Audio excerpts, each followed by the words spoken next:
বাঙালি cooking এ সবাইকে স্বাগত। সবাই ভালো আছো, আমিও ভালো আছি। আজকে আমি একটা রেসিপি শেয়ার করছি আপনাদের সাথে। আপনারা প্রথম থেকে পুরো শেষ পর্যন্ত দেখুন। আর আমি কি রেসিপি শেয়ার করছি সেটাও আমি বলে দিচ্ছি। হায়দ্রাবাদি চটপটা চিকেন বানাচ্ছি, আর কি করে বানাচ্ছি না বানাচ্ছি সেটাও আমি দেখিয়ে দিচ্ছি। এখানে আমি নিয়েছি চিকেন, নিয়েছি 500 গ্রাম চিকেন আছে এখানে। আর চিকেনের মধ্যে আমি কিছু কিছু জিনিস মশলা অ্যাড করে নিচ্ছি। দেখুন এখানে আমি 1 চামচের মতো, 1 চামচ রসুন, 1 চামচ আদা, মানে মোট 2 চামচের মতো আমি আদা রসুন দিয়ে দিলাম এখানে। কাঁচা লঙ্কা কুচি দিয়ে দিলাম এখানে, দুটো কাঁচা লঙ্কা ছোট ছোট করে কুচিয়েছিলাম, কাঁচা লঙ্কাগুলো দিয়ে দিলাম এখানে। আর এখানে আমি মৌরিকে হাতে একটু গুঁড়িয়ে নিয়েছি, এখানে মৌরি দিয়ে দিলাম। 1/2 চামচের মতো আমি মৌরি দিয়ে দিয়েছি। এখানে গোলমরিচের গুঁড়ো দিয়ে দেবো, 1/2 চামচের মতো গোলমরিচ গুঁড়ো দিয়ে দেবো। এবার আমি এখানে দিয়েছি হলদি গুঁড়ো দেবো 1/2 চামচের মতো। ধনে পাউডার দিলাম 1/2 চামচের মতো। জিরে পাউডার দিচ্ছি আমি 1/2 চামচের একটু বেশি দিলাম। 1 চামচের মতো আমি লঙ্কা গুঁড়ো দিচ্ছি একটু ঝালটার জন্য। আর একটু আমি নুন দিয়ে দিচ্ছি, স্বাদ অনুযায়ী আমি নুনটা দিয়ে দেবো এখানে। এবার আমি এখানে 2-4টে করে কারি পাতা আছে, কারি পাতাকে আমি হাতে করে কেটে নিলাম। গোটা গোটাই আমি দেবো, কিন্তু আমি এখানে কুচাচ্ছি না, গোটাভাবে দিয়ে দিলাম।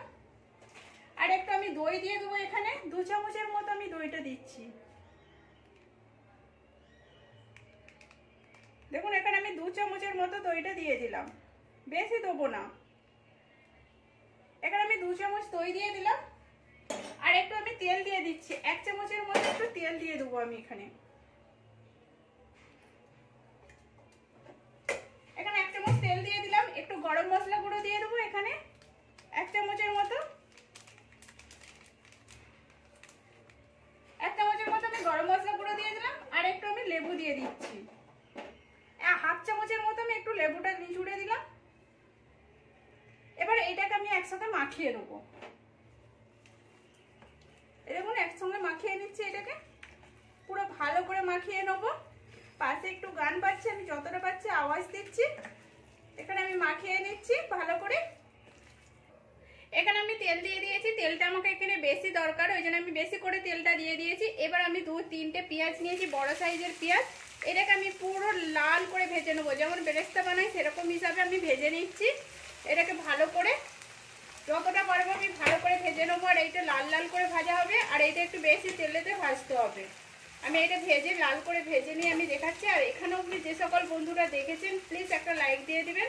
নতুন বন্ধুদের জানাচ্ছি ভালো লাগলে সাবস্ক্রাইব করে পাশে থাকবেন। পুরনো বন্ধুদের অসংখ্য ধন্যবাদ, এইভাবে আমার পাশে থাকুন এগিয়ে যাওয়ার জন্য। প্লিজ আমি এরকম করেই বানিয়ে নিচ্ছি লাল করে, দেখে নিন। এখানে আমার পুরো পেঁয়াজগুলো ভাজা হয়ে গেছে। এবার আমি পেঁয়াজগুলোকে তুলে নিচ্ছি, এখানে তেল থেকে পুরো ভালো করে ছেঁকে নিচ্ছি। এখানে পুরোটা ছেঁকে নেওয়ার পরে আমি কি করছি সেটাও আমি দেখিয়ে দেবো। আর যতটা পাচ্ছি আওয়াজ দিচ্ছি, গান বাজছে, প্লিজ আপনারা অ্যাডজাস্ট করে নেবেন। এখানে দেখুন পুরো সব পেঁয়াজটাকে আমি তুলে নিচ্ছি। এবার এই পেঁয়াজটাকে আমি ঠান্ডা হতে দেবো। ঠান্ডা হয়ে যাওয়ার পর আমি হাতে করে গুঁড়িয়ে নেবো এটাকে। এবার এখানে আমার পেঁয়াজগুলো কিন্তু আমি ঠান্ডা হয়ে গেছে, একটু হাত করে হালকা গুঁড়িয়ে নিচ্ছি। আর এখানে যে আমি চিকেনটা মাখিয়ে রেখেছিলাম, এবার এই পেঁয়াজগুলো এই চিকেনের মধ্যে দিয়ে দেবো। হাতে করে করেছি, খুব গুঁড়ো করছি না কিন্তু, এই দেখুন। এবার এই পেঁয়াজটাকে আমি দিয়ে দিচ্ছি এর মধ্যে, পুরো চিকেনটার মধ্যে আমি দিয়ে দিলাম। দিয়ে এটা মাখিয়ে আমি আধা ঘন্টা রেস্টে রেখে দেবো। দেখুন একটু ভালো করে চিকেনটার সাথে মাখিয়ে নিতে হবে পুরো মশলাটা। এবার আধা ঘন্টা ঢাকা দিয়ে রেখে দেবো। আধা ঘন্টা বাদে আমি ফিরে আসছি। আমি আধা ঘন্টা বাদে আবার ফিরে এলাম। এখানে আমার পুরো মাখানো হয়ে গেছে। আমি ঢাকাটা খুলে দিয়েছি, তেলটা গরম করে নিয়েছি। তেলটা আমি কিন্তু অনেকটা কমিয়ে নিয়েছি, অল্প তেল দিয়েছি। এবার আমি চিকেনটা দিয়ে দিচ্ছি এর মধ্যে। এই দেখুন চিকেনটা আস্তে আস্তে দিয়ে দিচ্ছি আমি এখানে। আর পুরো মশলাটাও দিয়ে দিচ্ছি এর মধ্যে। এবার আমি এটাকে নেড়ে নেবো একটু, গ্যাসটা কম করে দিয়ে নাড়তে হবে। কেননা পেঁয়াজটা বেশি জোর দিয়ে দিলে মশলাটা কিন্তু ছুঁয়ে যাবে। এইটা হালকা হালকা হাতেতে ভাজতে হবে। একটু ভালো করে কষিয়ে নেবো আমি তেলের সাথে। কষিয়ে নিয়ে একটু ঢাকা দিয়ে দেবো আমি। এবার চিকেনটাকে পুরো ভালো করে কষিয়ে নিচ্ছি।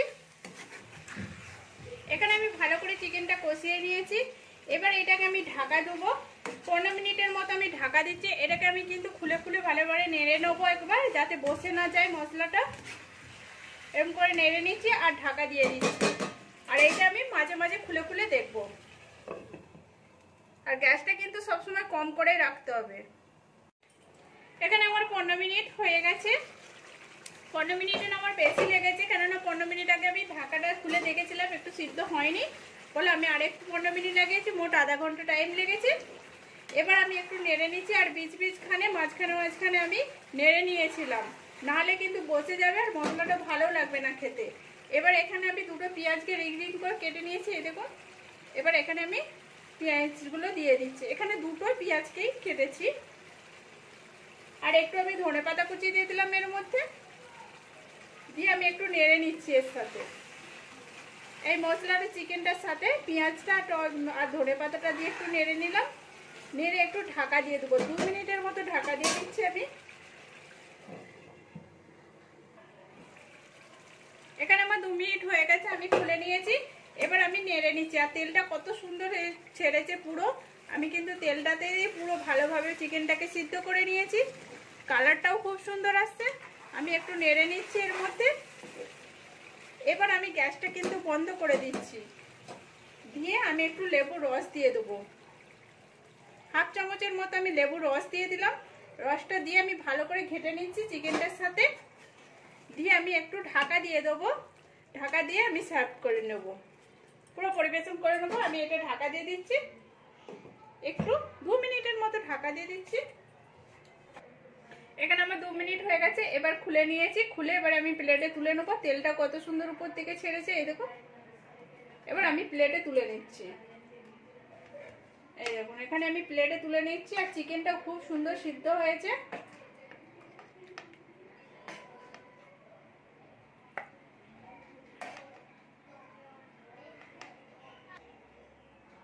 এখানে আমি প্লেটে তুলে নিয়েছি, আর একটু ডেকোরেশন করে নিলাম। দেখুন কত সুন্দর লাগছে, এই দেখুন। দেখতেও যেমন সুন্দর, খেতেও সেরকম সুন্দর লাগে। হায়দ্রাবাদি চিকেন বানানো হয়ে গেল, চটপটে চিকেন বানানো, হায়দ্রাবাদের চটপটে চিকেন বানানো হয়ে গেল। প্লিজ আপনারা এরকম করে বাড়িতে বানিয়ে দেখুন, কেমন হয়েছে সেটাও কমেন্ট করে বলবেন। ভালো লাগলে একটা লাইক করে, শেয়ার করে, সাবস্ক্রাইব করে পাশে থাকবেন। আর রুটির সঙ্গে আর ভাতের সঙ্গে তো পুরো জমে যাবেন।